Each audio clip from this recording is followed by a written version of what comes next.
Welcome back to Bargirl Baddies. Tonight's story is about trust, blind spots, and the lies we tell ourselves when we're desperate not to be alone. It's about a man named Jake, 29 years old, from Brisbane, Australia. Good job, solid income as an IT contractor. The kind of guy who had his life together on paper. But paper doesn't keep you warm at night, and spreadsheets don't fill the empty space in a one-bedroom apartment after the person you thought you'd marry decides you're not enough. Jake came to Thailand like so many do, chasing something he couldn't quite name. Freedom, maybe. A fresh start. The fantasy that somewhere across the ocean, life would finally click into place. He thought he'd found it too. Found her. A beautiful local girl who made him feel seen, wanted, alive again. They built something together. Or so he believed. Moved fast, the way you do when you're running from something and towards something else at the same time. But there was a problem Jake didn't see coming. Actually, the problem was sleeping on his sofa. A man ploy called her cousin Niren. Just crashing for a couple weeks while he looked for work, she said. 2 weeks turned into 2 months. And the whole time, Jake ignored the sick feeling in his gut, because acknowledging it would mean facing a truth he wasn't ready for. He thought the biggest risk was falling in love abroad. He never imagined the man sleeping on his sofa would reveal everything was a lie. Before we dive in, drop a comment and let me know where you're watching from. If you've had a similar experience, whether in Thailand or anywhere else, share your story below. You're not alone. And if this resonates with you, hit that like button and subscribe, because unfortunately, Jake's story is more common than you'd think. This is what Jake told us. I'll be honest with you, my life in Brisbane was fine. Not great, not terrible, just fine. I was making about 7,000 Australian dollars a month as an IT contractor, working from home mostly, fixing network issues for companies that couldn't be bothered to hire full-time staff. The money was good. The work was mind-numbing. I'd wake up, log in, troubleshoot the same problems I'd solved 100 times before, log off, order Uber Eats, watch Netflix, sleep. Repeat. I was 29 and I felt 50. All my mates were getting engaged, buying houses in the suburbs, posting photos of their new decks and talking about interest rates like it was interesting. And me, I was living in a one-bedroom apartment in West End, still using the same IKEA furniture I bought when I was 23, still pretending I was just figuring things out.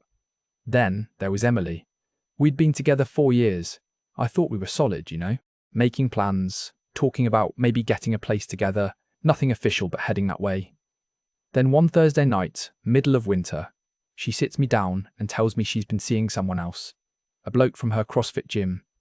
Said she needed someone more present, more passionate about life. I was too comfortable, she said, too settled. Which was ironic because I never felt settled at all. I felt stuck. After she left, the apartment got quieter. Not just quiet like when someone's out, but that heavy silence that presses on your chest when you realise nobody's coming back. I'd sit there at night, laptop blowing in the dark, half working, half scrolling through her Instagram, watching her live this whole new life without me in it. Pathetic, I know. But that's where my head was. It was during one of those late-night spiral sessions that I stumbled down a YouTube rabbit hole. Started with one video about working remotely from Bali, then another about digital nomads in Vietnam, then this one guy, Australian actually, talking about his life in Chiang Mai, Thailand. He was younger than me, maybe 25, living in this modern apartment with a pool, working a few hours a day, spending the rest of his time at cafes, exploring temples, eating incredible food for basically nothing. I watched that video 3 times. Then I watched 20 more just like it. Reddit threads, expat forums, cost of living calculators. I did the math obsessively. I was spending about $3,000 a month in Brisbane, just existing, not even living well. In Chiang Mai, apparently, I could have a beautiful apartment, eat out every meal, travel on weekends, and still spend less than half that. It felt like finding a cheat code to life. The more I researched, the more it made sense. I could keep my Australian clients, work the same hours, just do it from somewhere. The sun actually shone in winter. Somewhere nobody knew about Emily. Somewhere I could be whoever I wanted to be. No history, no expectations. I gave myself a deadline. 3 months to test it out.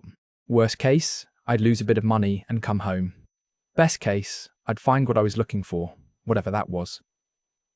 I booked a one-way ticket for early December, got a 3-month tourist visa, found a studio apartment in Nimman on some expat housing Facebook group. Modern building, fully furnished, pool on the roof. 4,500 baht a month, about 190 Australian dollars, less than I paid for a week in Brisbane. The flight over was surreal. Bangkok at midnight, humidity hitting me like a wet towel the second I stepped outside the airport. Everything smelled like jasmine and exhaust fumes and street food I couldn't identify. I caught an overnight bus to Chiang Mai. Couldn't sleep.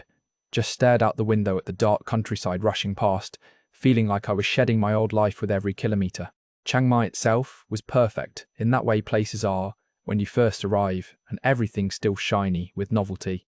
The old city with its crumbling temples and moat, the endless maze of swar and side streets, the night markets that materialized every evening like some kind of capitalism magic trick.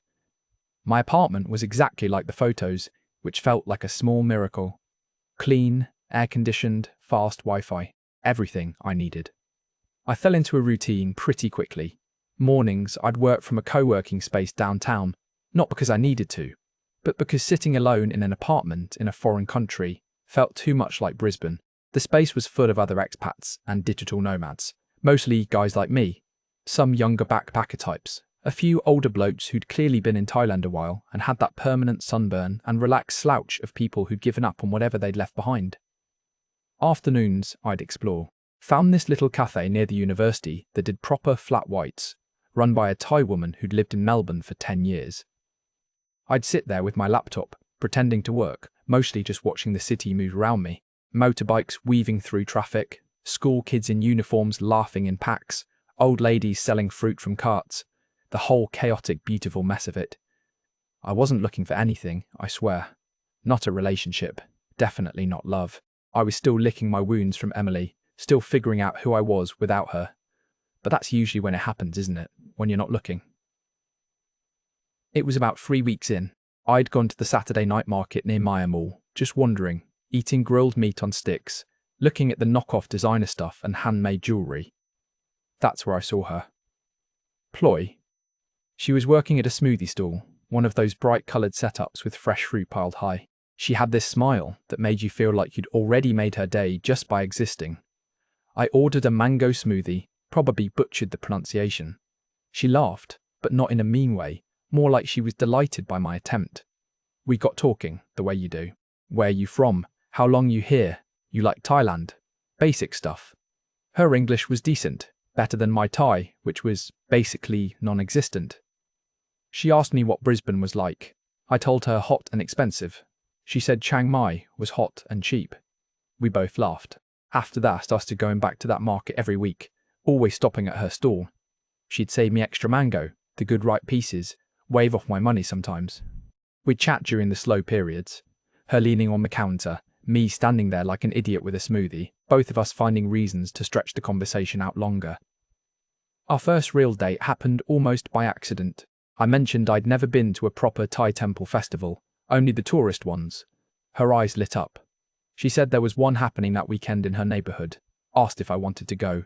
Casual, friendly, no pressure. Of course I said yes.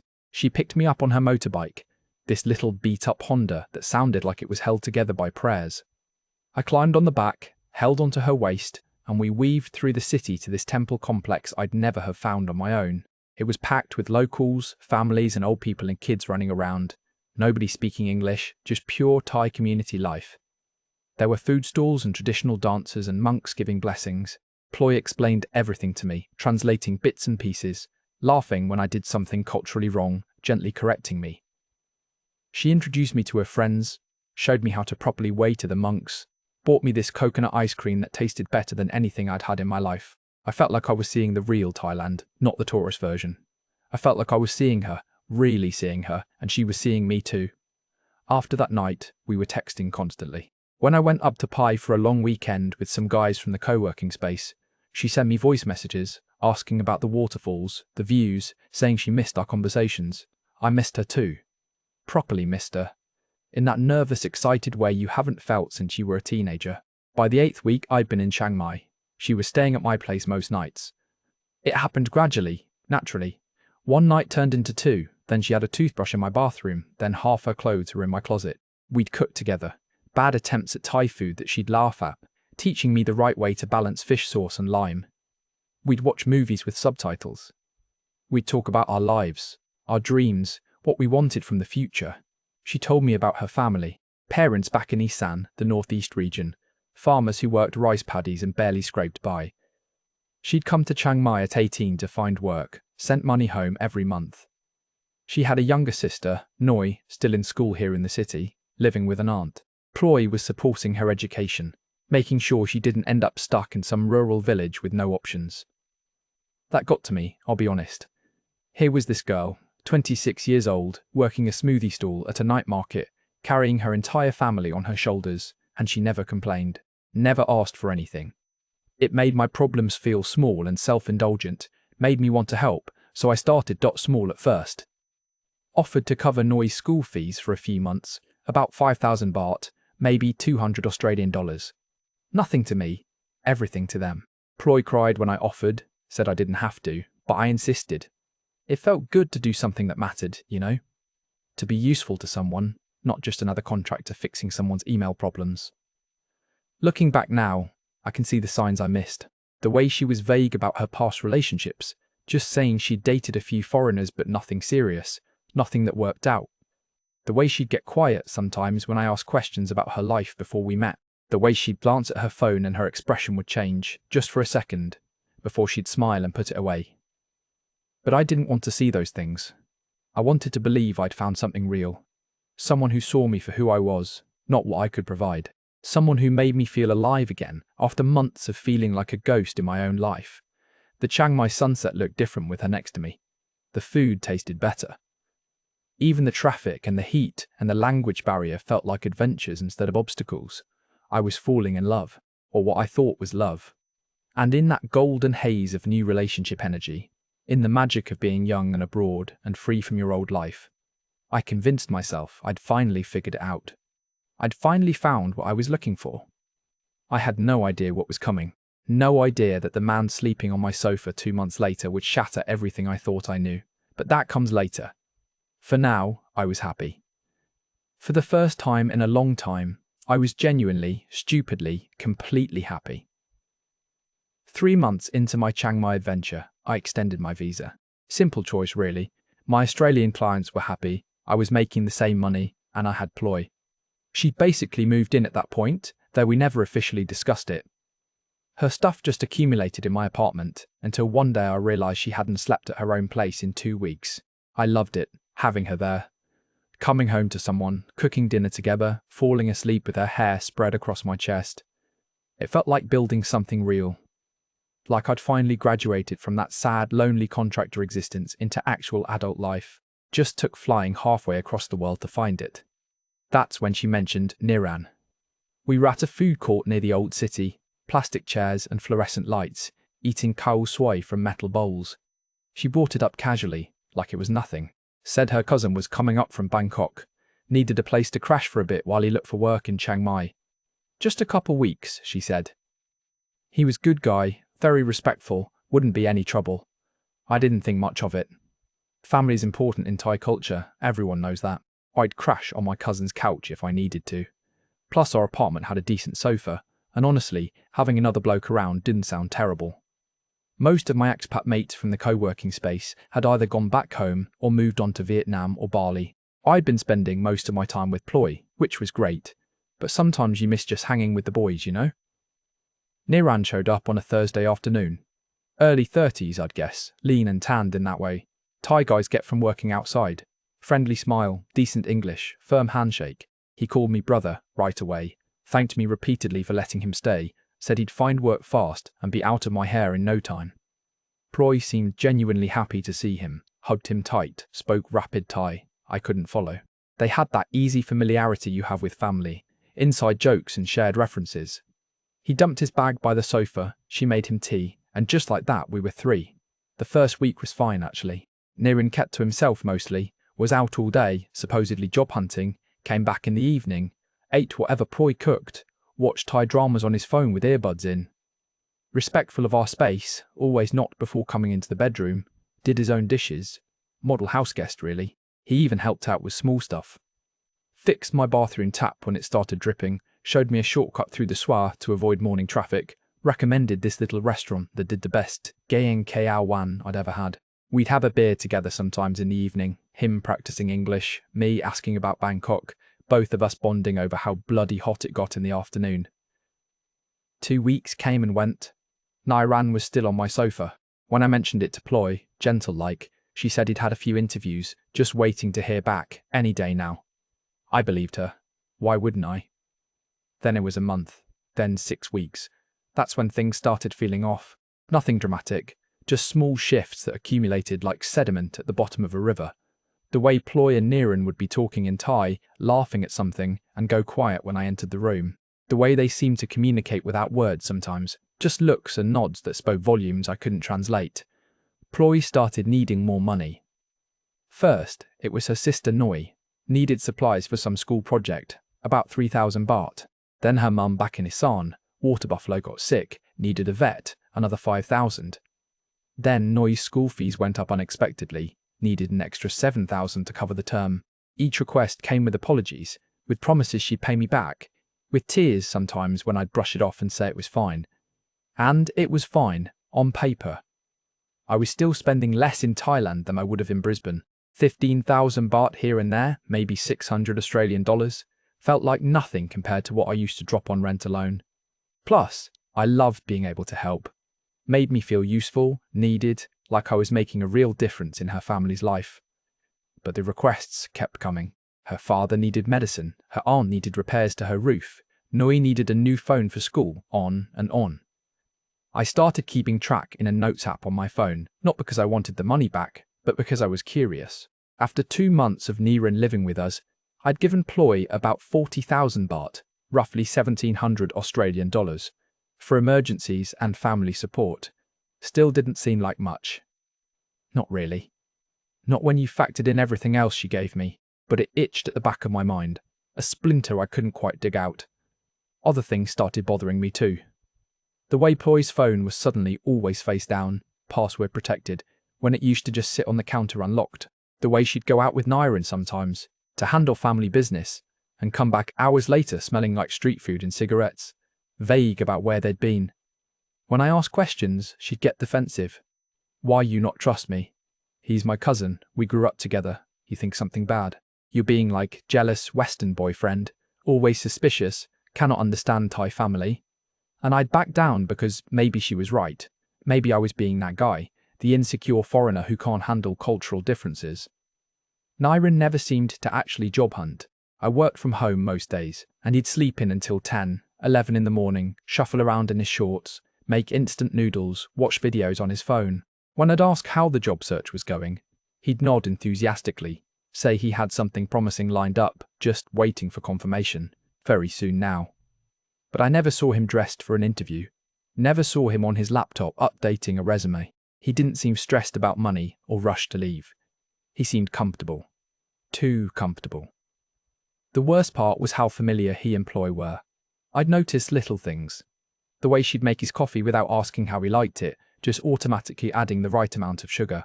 The way she'd fold his clothes when she did laundry, knowing exactly which t-shirts he preferred. The way they'd sit on the sofa together watching Thai shows, her feet tucked under his leg, casual as anything. When I mentioned it once, suggested maybe she was a bit too comfortable with him, she laughed like I was being ridiculous. He's family, she said. This is normal for Thai people. You don't understand our culture. And maybe I didn't. Maybe in Thailand, cousins really did act like that. How would I know? I'd been in the country 4 months. Twice I came home early from meetings, unexpected, and found them sitting close on that sofa, jumping apart when they heard my key in the lock. Both times, they had explanations. Perfectly reasonable. They were looking at photos on his phone of their grandmother. They were discussing some family problem. Nothing weird. Why was I being weird about it? I started drinking more. Not a lot, not like a problem, just a couple extra changs in the evening to quiet the noise in my head. Chang for change, I joked to myself, not funny, but it passed the time. I'd sit on the balcony, looking out at the Chiang Mai skyline, listening to Ploy and Niran laughing inside at something in Thai I couldn't understand, and I'd wonder what the hell I was doing. Our sex life changed too. Used to be almost every night, urgent and connected, like we couldn't get enough of each other. Now it was once, maybe twice a week, and she seemed distracted, going through motions. Afterwards she'd roll over and check her phone, scrolling through line messages, typing responses to people I didn't know. When I tried to talk about it, she'd say she was tired. Working at the market was exhausting, standing all day in the heat. Plus, she was worried about her family, stressed about money, about Noy's education. She'd turn it around on me, make me feel guilty for being needy, for not understanding the pressure she was under. And I'd apologize, hold her, promise to be more supportive. Just one more week became the refrain. Niran would find work, get his own place, things would go back to normal. Just one more week. Then another. Then another. 2 months he'd been on my sofa. 2 months of watching him eat food I paid for, use Wi-Fi I paid for, live in space I paid for, while getting closer and closer to my girlfriend in ways that made my stomach hurt. But I didn't say anything. I was the good guy, the understanding boyfriend, the one who didn't make waves. I told myself I was being paranoid. Told myself I was letting Emily's betrayal make me suspicious of innocent situations. Told myself to trust Ploy, trust what we had, trust that I wasn't being played for a fool in my own bloody apartment. I was wrong about all of it. The day everything collapsed was a Thursday. Fitting, somehow, that it was the same day of the week Emily had ended things.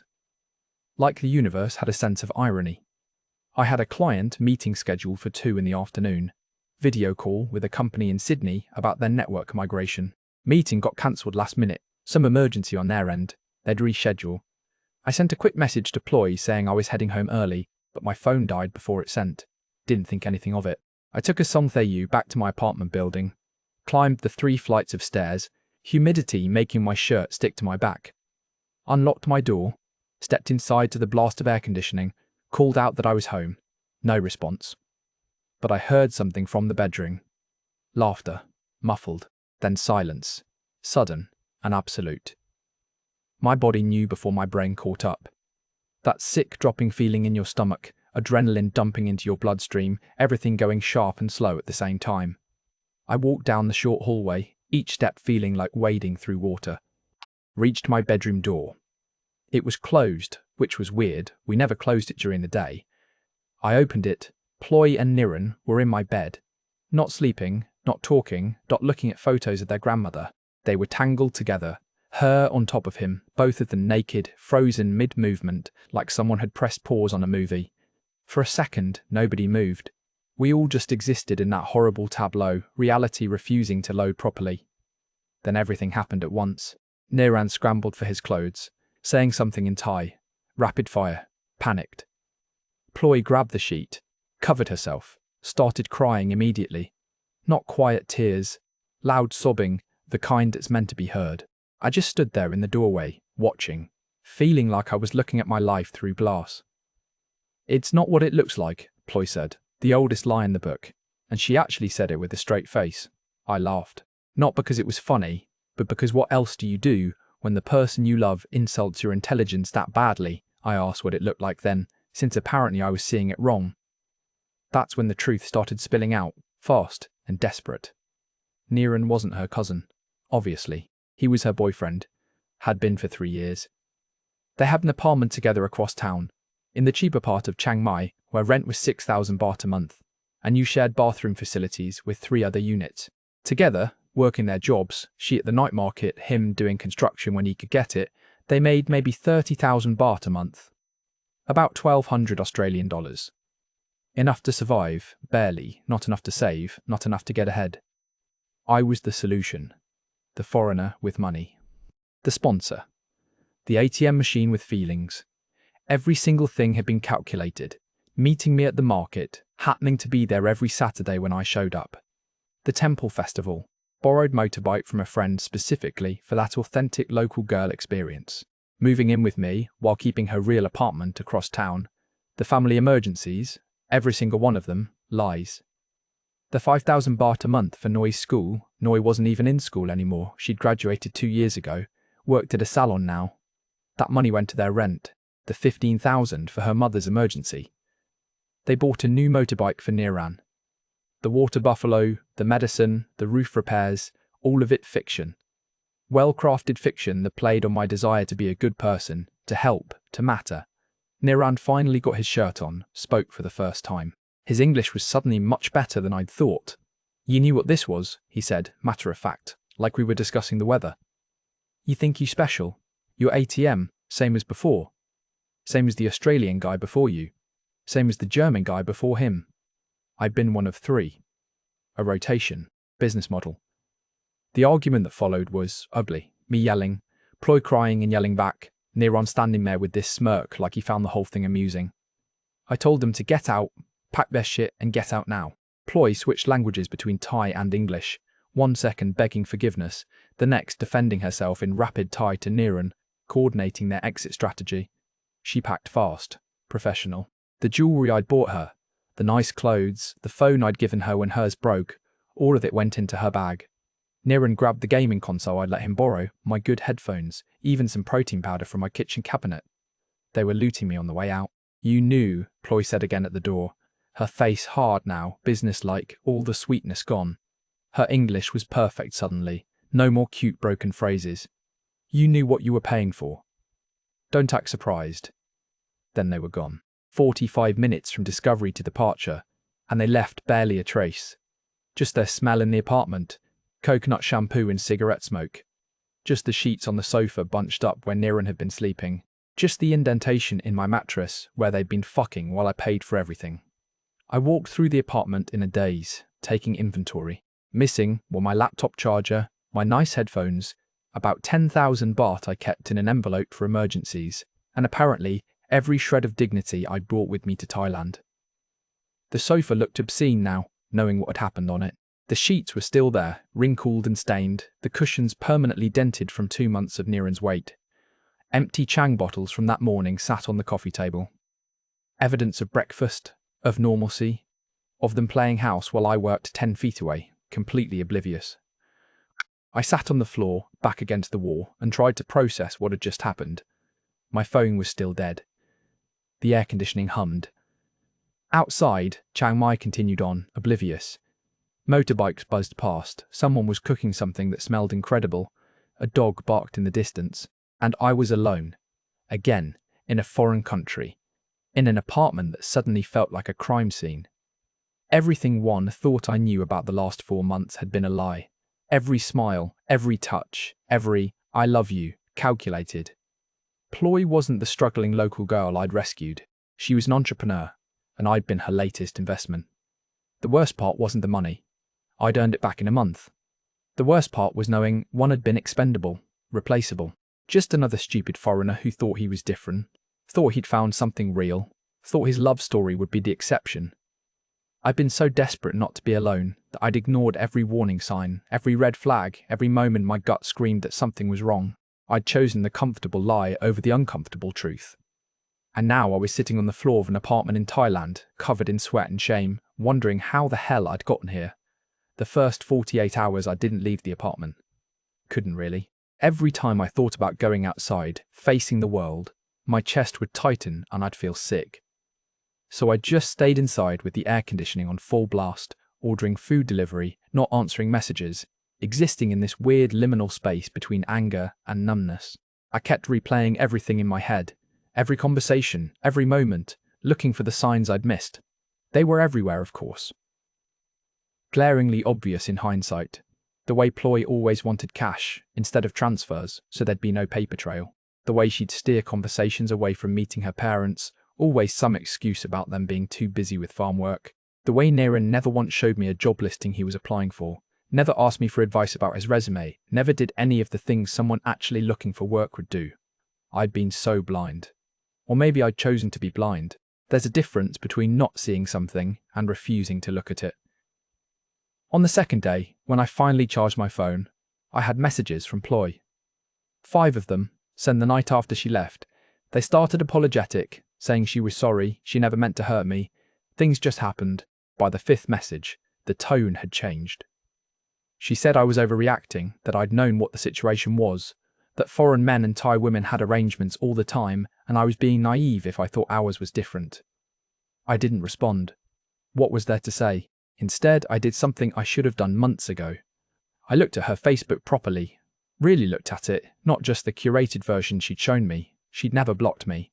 Hadn't even unfriended me. I guess she figured I'd never bother checking. Or maybe she just didn't care. Her profile was public, hundreds of photos going back years. And there, spread out like evidence in a crime documentary, was the truth I'd been too stupid to see. Photos of her and Niran going back 2 years, at beaches I'd never been to, waterfalls in Pai. I'd visited alone, restaurants around Chiang Mai. In some photos they were clearly together, his arm around her kissing his cheek. In others, it was more subtle, but if you knew what to look for, you could see it. The way they stood close, the way they looked at each other. There was one from 3 weeks ago that really got me. They were at some viewpoint at sunset, golden hour lighting, both of them grinning at the camera. She tagged him with a heart emoji. The caption was in Thai. I ran it through Google Translate. My love, forever and always. 3 weeks ago, I'd been texting her. I love you at night. She'd been saying it back, and then posting this. The comment section was even worse. Friends congratulating them, calling them cute, asking when the wedding was, all in Thai, all assuming I'd never see it or wouldn't understand. One comment from someone named Sum said in English, probably for my benefit if I ever found it. Another one? How many now? LOL. So everyone knew. Her whole social circle knew she was running this con, had probably done it before, multiple times, and they thought it was funny. I was the joke, the stupid Farang who thought he was special. I went back further, found photos from a year ago with a white guy I didn't recognize, older, maybe 45, balding. They were at the same temple festival she'd taken me to. In the comments, someone asked what happened to this one. Ploy responded in Thai, something about him going back to his country. Another comment said, better luck with the next one.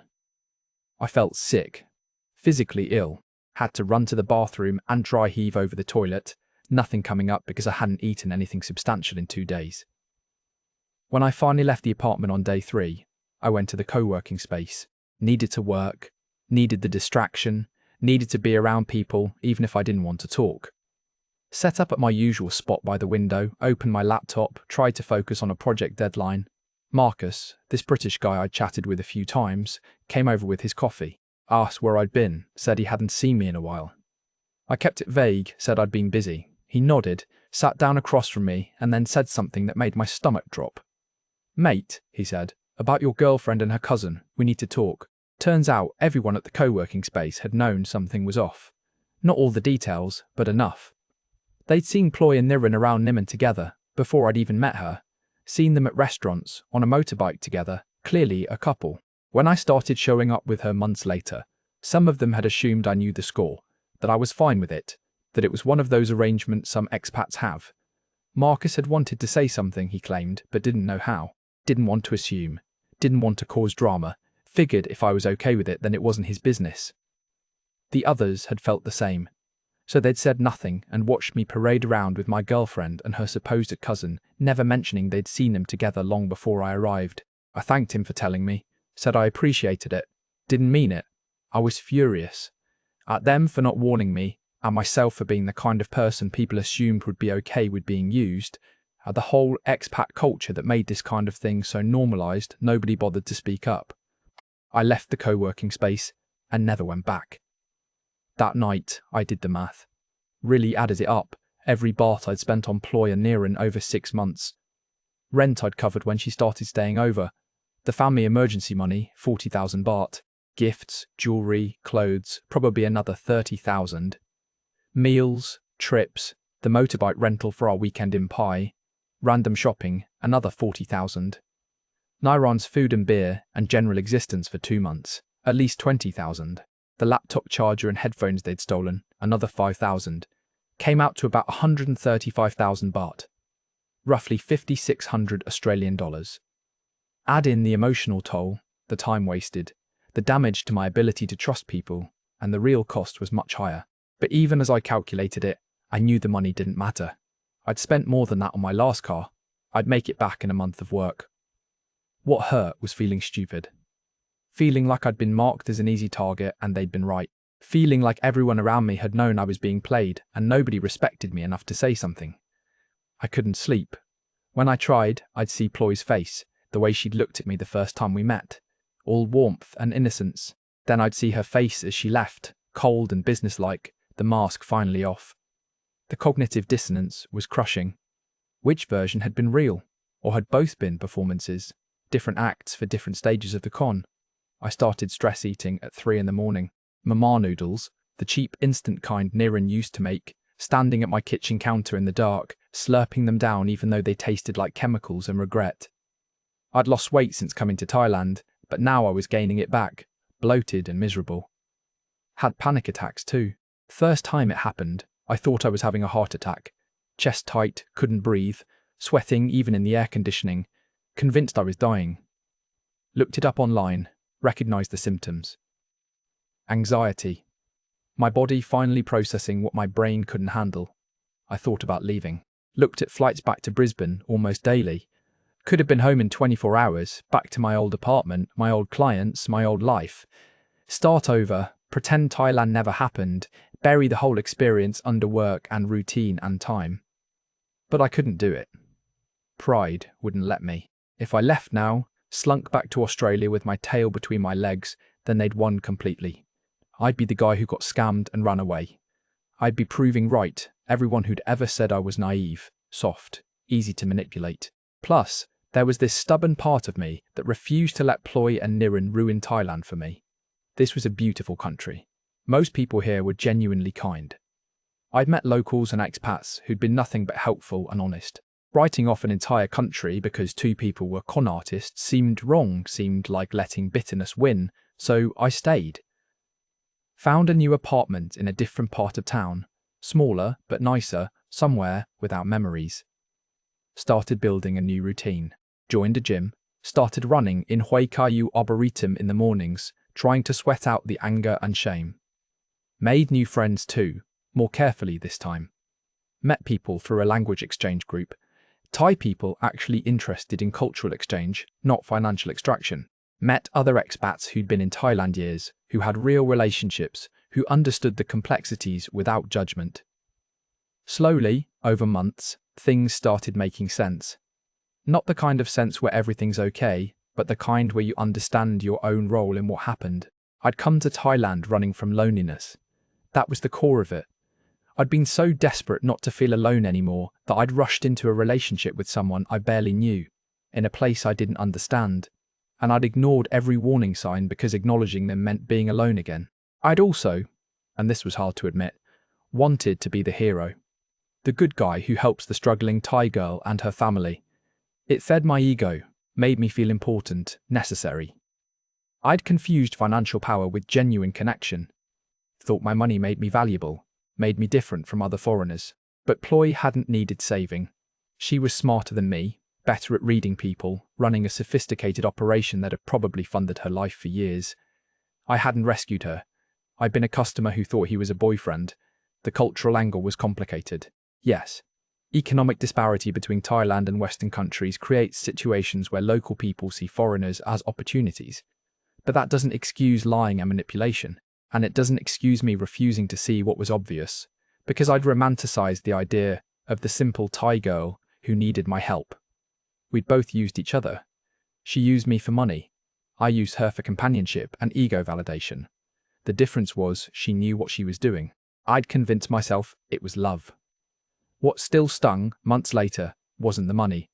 I'd made it back 10 times over. What stung was feeling expendable, replaceable, just another stupid Farang in a long line of stupid Farangs. The fact that there was a German guy before me, an Australian before him, probably others I never found out about. We were all interchangeable parts in her income stream. But I learned things too. Learned to trust my gut. Those moments when I'd felt something was off with Niran, when Ploy's stories didn't quite add up, when the money requests kept coming, my instincts had been screaming at me. I'd just chosen not to listen because listening meant action, and action meant potential loneliness. Learn that if you have to ignore your instincts to keep the peace, you're not in a relationship, you're in a transaction. And transactions end when one party stops finding value in the exchange. Learned that being kind doesn't mean being naive. You can help people, genuinely support them, without making yourself vulnerable to exploitation. Boundaries aren't cruel. They're necessary. Started dating again eventually. Slowly, carefully. Met a woman named Fon, Thai, educated, worked in digital marketing, had her own money, her own life. We took it slow. She met my friends, I met hers. We talked about expectations, about cultural differences, about what we wanted. It didn't work out long term, different life goals, but it was honest. That made all the difference. I saw Ploy and Niran once, about 6 months after everything imploded, at the night market near Maya, the same one where we'd met. They were working her smoothie stall together, laughing about something, serving customers. They looked happy, domestic, like nothing had ever happened. For a second, I thought about confronting them, saying something, making a scene. Then one realized I didn't feel anything. Not anger, not betrayal, not even sadness. Just nothing. And that nothing felt like freedom. I walked past without acknowledging them. Don't know if they saw me. Didn't matter. They were part of my past now, a lesson learned, a story I'd eventually be able to tell without my chest tightening. If I could tell my past self anything, the guy who stepped off that bus in Chiang Mai with dreams of a fresh start, I'd say this. Your instincts are usually smarter than your heart. Listen to them. If something feels wrong, it probably is. And loneliness is painful, but it's temporary. Being used by someone you thought loved, you leave scars that last longer than any temporary discomfort of being alone. I'd also tell him that Thailand isn't the problem. Desperation is. His desperation to matter, to be needed, to fill the void Emily left. And Ploy's desperation to survive in a country where the economic divide between locals and foreigners creates a whole shadow economy of strategic relationships. Neither of us were villains. But we weren't innocent either. We both made choices. Mine was to believe what I wanted to believe. Hers was to exploit that belief. In the end, we both got what we deserved. That's Jake's story. And he's right that it's not unique, but that's exactly why it's important.